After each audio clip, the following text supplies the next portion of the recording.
नमस्कार साथियों।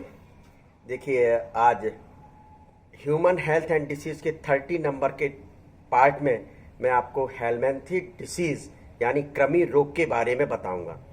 ये कृमि रोग कौन कौन से होते हैं, लेकिन विशेष ध्यान रखें आपके जो सिलेबस में है, पाठ्यक्रम में है, वही डिसीज यहाँ बताए जाएंगे। तो कृमि रोग कौन कौन से होते हैं, इनके क्या कैरेक्टर होते हैं, ये कौन कौन से पैथोजेंस के द्वारा होते हैं, इनके क्या प्रिवेंशन कर सकते हैं और इनका क्या उपचार किया जा सकता है, इसके बारे में वही चार्ट के माध्यम से आप स्टडी करेंगे। तो सबसे पहले वही आपको चार्ट बताया जाए। यहाँ लिखा जाए रोग का नाम,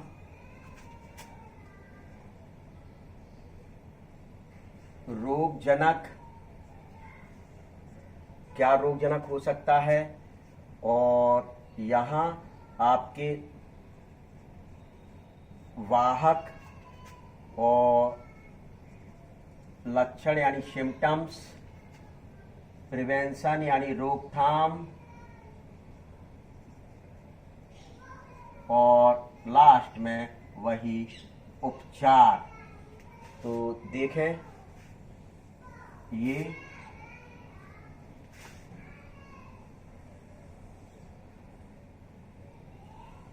आपका एक चार्ट तैयार, रूपरेखा हो गई। ये तो देख लीजिए। तो एक एक करके आप और हम लोग इसके अंतर्गत डिसीज को पढ़ेंगे। तो सबसे पहली बहुत महत्वपूर्ण डिसीज है एग्जाम के दृष्टिकोण से, हाथी पांव डिसीज। कौन सी डिसीज है? हाथी पांव डिसीज, एलिफेंटिसिस डिसीज और फाइलेरियसिस डिसीज के नाम से इसको जाना जाता है। तो मैं यहां नाम लिख रहा हूं, हाथी पांव। इसको एलिफेंटेसियस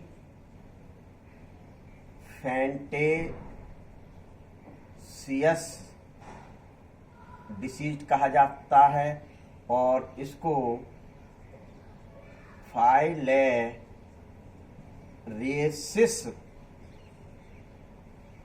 डिसीज के नाम से जाना जाता है। तो सबसे पहला हाथी पांव। इसको हाथी पांव नाम क्यों दिया गया, यह आना चाहिए आपको, क्योंकि इस डिसीज के पैथोजेंस जैसे ही बॉडी में प्रवेश करते हैं तो अपने बॉडी के विभिन्न भागों पर सूजन उत्पन्न कर देते हैं, स्वेलिंग आ जाती है। क्या आ जाती है? स्वेलिंग आ जाती है। यदि यह स्वेलिंग पैर वाले भाग में होती है, तो वह पैर सूजकर हाथी जैसा हो जाता है। जो हाथी का पैर होता है ना, इस प्रकार से सूजकर हो जाता है। इस कारण से इसको हाथी पांव एलिफेंटिसिस डिसीज के नाम से जाना जाता है और इसको फाइलेरियसिस भी डिसीज कहा जाता है। तो ये रोग जनक यानी पैथोजेंस कौन सा हो सकता है? बुचरेरिया बैंक्रॉफ्टी। यहां लिख दूं, बुचरेरिया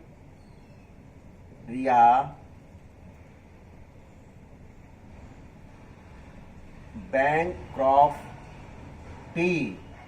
बुचरेरिया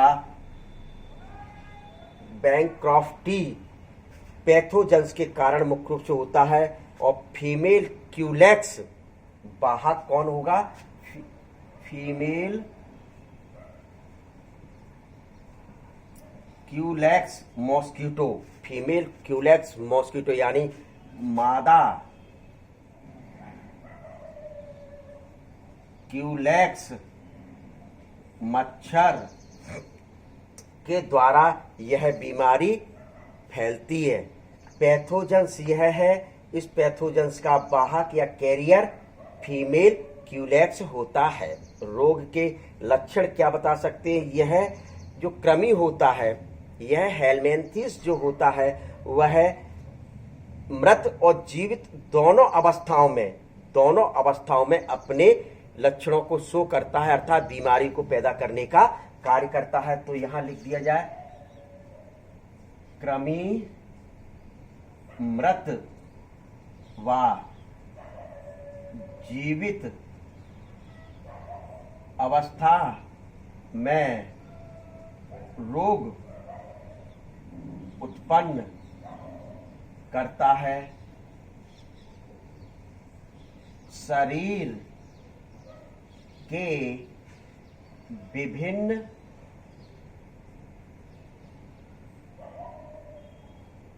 अंगों में सूजन, और जब पैर में सूजन आती है तब इसे हाथी पांव और एलिफेंटिसिस या फाइलेरिसिस बीमारी के नाम दिया गया। किसी भी भाग में सूजन आ सकती है, लेकिन जब इसका पैर सूजकर हाथी जैसा हो जाता, सबसे ज्यादा इफेक्टिव ऑर्गन होता है इसका पैर, तो उस वजह से इसको नाम दे दिया गया था। क्या? उस वजह से इसको नाम दे दिया गया था। इसके अलावा जो लक्षण हैं वह प्रारंभिक अवस्था में हल्का बुखार बना रहता है, बदन में दर्द होता है यानी शरीर में पेन होता है। तो लिख दिया जाए क्या? बुखार प्रारंभिक अवस्था में और शरीर में दर्द अर्थात पेन मुख्य रूप से होता है। तो ये आप क्या बता सकते हैं इसके लक्षण। अब रोकथाम, तो चूंकि क्यूलेक्स मच्छर के द्वारा हो रहा है यानी मॉस्किटो के द्वारा हो रहा है, तो वही आपको बताना है, साफ सफाई रखना। क्या रखना? साफ सफाई। तो यहां मैं लिखे देता हूं रोकथाम में, मच्छरों से बचाव अर्थात साफ सफाई, जल का संग्रहण नहीं होना चाहिए। यानी एक स्थान पर खुले में यदि जल संग्रहित रहता है तो उस स्थान पर निश्चित तौर पर ये क्यूलेक्स मच्छर पनपेंगे, और जब क्यूलेक्स मच्छर पनपेंगे तो निश्चित तौर पर मुख्य रूप से ये जो पैथोजेंस है वह हमारे शरीर में मुख्य रूप से पहुंच सकता है और हमको बीमारी हो सकती है। तो ये आप क्या बता सकते हैं? रोकथाम आसानी से बता सकते हैं। क्लियर? अब इसकी जो उपचार होता है, मेल डब्लू नाम की जो आर्सेनिक दवा है, मेल डब्लू नाम की जो आर्सेनिक दवा है, तो वो प्रौढ़ अवस्था में जब एडल्ट होता है, क्या जब मुख्य रूप से ये एडल्ट होता है तो उस अवस्था में मुख्य रूप से मार गिराने का कार्य करता है। तो क्या लिख दिया जाए? जब ये पैथोजेंस एडल्ट फेज में होता है, एडल्ट फेज में, तो मेल डब्लू नामक आर्सेनिक की बनी दवा का प्रयोग डॉक्टर की सलाह पर करना चाहिए। एडल्ट फेज में जब ये पैथोजेंस होता है तो उस अवस्था में मेल डब्लू नामक आर्सेनिक की बनी जो दवा होती है उसका प्रयोग करना चाहिए। जब यह अवयस्क अवस्था में होता है, क्या ये जो पैरासाइट्स है जब यह अवयस्क फेज में होता है तो उस दौरान डाइमिथाइल कार्बेमोनोजाइन का प्रयोग करना चाहिए। क्या? डाइमिथाइल कार्बेमोनोजाइन का प्रयोग करना चाहिए। डाइमिथाइल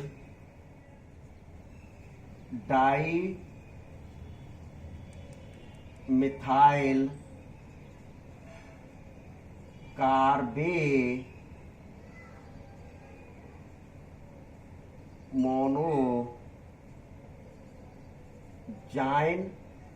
का प्रयोग डॉक्टर की सलाह पर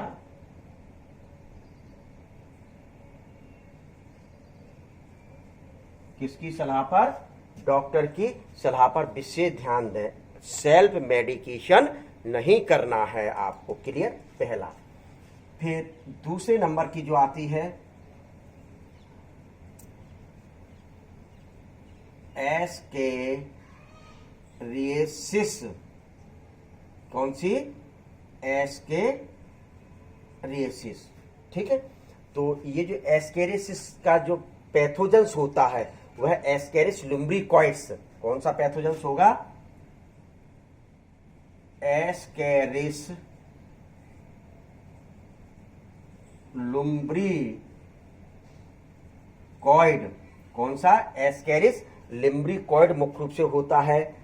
इसका जो वाहक होते हैं, इसके जो वाहक होते हैं, सब्जी, कीड़े मकोड़े, दूध देने वाले, रोगी के मल के साथ मुख्य रूप से मिट्टी क्या होगा आपका? Ascaris lumbricoides. रोगी जो पेट रहता है वह रोगी के मल के साथ बाहर आ जाते हैं। कहाँ आ गए? तो यहां आप लिख दें रोगजनक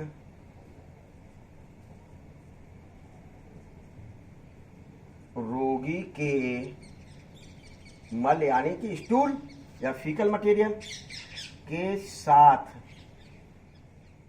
बाहर आते हैं। अब इन पर कौन बैठेंगे? इंसेक्ट बैठेंगे, फ्लाई बैठेंगे। क्या बैठेंगे? इंसेक्ट बैठेंगे, फ्लाई बैठेंगे। और ये इंसेक्ट और फ्लाई अपने सब्जी वगैरह या पानी वगैरह को क्या कर देंगे? संदूषित कर देंगे, प्रदूषित कर देंगे। क्या कर देंगे? प्रदूषित कर देंगे। तो उसके माध्यम से मुख्य रूप से ये अपने शरीर में पहुंच सकता है। तो स्वाभाविक है जब रोगी के मल के साथ रोगजनक रोगी के मल के साथ बाहर आया तो यह सब्जी को संदूषित करता है, पानी को संदूषित करता है, या कीड़े मकोड़ों के द्वारा अपने शरीर में मुख्य रूप से प्रवेश कर सकता है। तो ये बता सकते हैं। इसमें जो कैरेक्टर आएंगे वो क्या बता सकते हैं? पेट में दर्द होगा, बेचैनी होगी, दस्त होंगे, हल्का बुखार आएगा। क्या ये चीजें? तो क्या बता सकते हैं कि आपका यहां मैं लिख रहा हूं थोड़ा सा अलग। बुखार ये इसका था, बुखार आना, पेट में दर्द, अतिसार अर्थात दस्त, और वमन की कंडीशन यानी कि, और जी मिचलाना, ये क्या हो सकते हैं? इसके लक्षण हो सकते हैं। ठीक है, लक्षण हो सकते हैं। अब रोकथाम कैसे कर सकते हैं? रोकथाम मुख्य रूप से स्वच्छता ही इसका सबसे बड़ा बचाव है। तो यहां मैं सिर्फ एक लाइन लिख देता हूं, स्वच्छता ही इसका सबसे बड़ा बचाव है। कैसे स्वच्छता सबसे बड़ा इसका बचाव है? यदि एस्केरिस बीमारी है तो उस रोगी को एक तो खुले में शौच नहीं करना चाहिए, फ्रेश ओपन एरिया में नहीं जाना चाहिए। यदि ओपन एरिया में जा रहा है तो उसका जो फीकल मटेरियल है उसको नष्ट कर देना चाहिए, यानी कि दबा देना चाहिए, कहीं मिट्टी वगैरह किसी कारण से दबा देना चाहिए। तो जिस कारण से मुख्य रूप से एनवायरमेंट में ये नहीं आएगा। जब एनवायरमेंट में नहीं आएगा तो फ्लाई नहीं बैठेंगे इसके ऊपर, मक्खियां नहीं बैठेंगी, कीड़े मकोड़े नहीं बैठेंगे। और जब मक्खियां कीड़े मकोड़े नहीं बैठेंगे तो यह सब्जी वगैरह या जो अपना वाटर है, वेजिटेबल, इनको मुख्य रूप से क्या प्रदूषित नहीं करेंगे। और जब प्रदूषित नहीं करेंगे तो अपने शरीर में ये पैथोजेंस प्रवेश नहीं करेगा। और जब शरीर में पैथोजेंस प्रवेश नहीं करेगा तो ये बीमारी नहीं होगी। अर्थात यह आपको प्रिवेंशन अपनाने हैं। तो ये अब उपचार वही डॉक्टर की सलाह पर। क्या डॉक्टर की सलाह पर मुख्य रूप से क्या करना चाहिए? पाइपराजिन, क्या पाइपराजिन जो साइट्रेट है और फॉस्फेट है, पाइपराजिन साइट्रेट और फॉस्फेट का प्रयोग डॉक्टर की सलाह पर करना चाहिए। तो यहां मैं लिख रहा हूं पाइपराजिन साइट्रेट पाइपराजिन फॉस्फेट का प्रयोग, एल्बेंडाजोल का प्रयोग एल्बेंडाजोल का प्रयोग मुख्य रूप से करना चाहिए डॉक्टर की सलाह पर। तो ये आपकी कौन सी बीमारी होती है? दूसरे नंबर की बीमारी हुई ये। अब जो थर्ड नंबर की जो मुख्य रूप से आती है इसमें एंटीरोबिएसिस।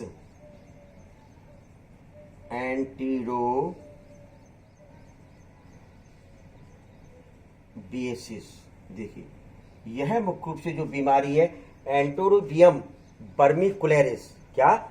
एंटीरोबियम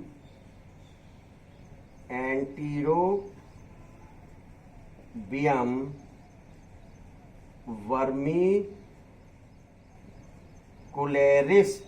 नामक हेलमिंथेस से होती है। क्या? एंटीरोबियम वर्मिकुलरिस नामक हेलमिंथेस से होती है। ठीक है, तो ये जो है कि वही साफ सफाई वाला इनके माध्यम से ये पहुंच सकते हैं। इसमें जो लक्षण होते हैं वह बच्चों की जो लार्ज इंटेस्टाइन है, लार्ज इंटेस्टाइन क्षतिग्रस्त हो जाती है। क्या? तो यहां लिख दूं, बच्चों की बड़ी आंत में संक्रमण पैदा होता है। बच्चों की बड़ी आंत में मुख्य रूप से संक्रमण पैदा होता है। तो ये अब इसका लक्षण और क्या हो सकते हैं? क्या इसके लक्षण और अपच, नींद, क्या? अपच, नींद आना, नींद बहुत आती है इसमें, तो नींद आना, तो ये बता सकते हैं। पेट में दर्द, पेट में दर्द होता है, तो ठीक है। और जो रोकथाम है, तो रोकथाम आपका यही हो जाएगा, स्वच्छता ही इसका सबसे बड़ा बचाव है। और मेडिसिन जो लेना है वह डॉक्टर की सलाह पर। ठीक है, तो ये लिख दिया गया एंटीरोबिएसिस का। अब फोर्थ नंबर का जो बीमारी आती है सिस्टोमिएसिस, फोर्थ नंबर की जो बीमारी आती है वो कौन सी है? तो फोर्थ नंबर की पहले तो यहां लाइन खींच दी जाए तो जिससे थोड़ा सा, तो फोर्थ नंबर की आपकी सिस्टोमियोसिस,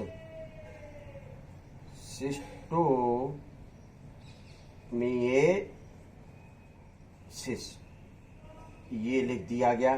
तो ये जो है सिस्टोसोमा, क्या? ये जो सिस्टोसोमा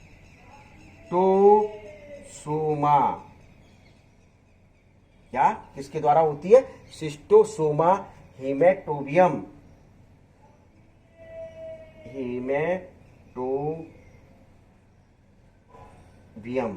क्या? सिस्टोसोमा हीमेटोबियम के द्वारा मुख्य रूप से यह होती है। क्लियर? फिर इसके जो लक्षण होते हैं वह शरीर में खुजली होती है, फीवर आता है, मतलब बुखार वगैरह, ये इनके क्या बता सकते हैं? कैरेक्टर बता सकते हैं। और आपका सीधा सीधा मुख्य रूप से वही साफ सफाई और डॉक्टर की सलाह पर मेडिसिन लेकर आप और हम लोग सही हो सकते हैं। तो इतना आपको किसमें पढ़ना है? हेलमिंथेस डिसीज या फिर कृमि रोग में। तो विशेष तौर पर ध्यान रख लें, ये जो बीमारी है, ये बीमारी आपको अच्छे ढंग से तैयार कर लेना चाहिए। आपके जो पाठ्यक्रम में है वह पाठ्यक्रम में ये दो बीमारियां हैं, हाथी पांव एलिफेंटिसिस फाइलेरियसिस यानी एक नाम है, और एस्केरिसिस, ये आपको हर हालत में मुख्य रूप से याद करना है, रटना है।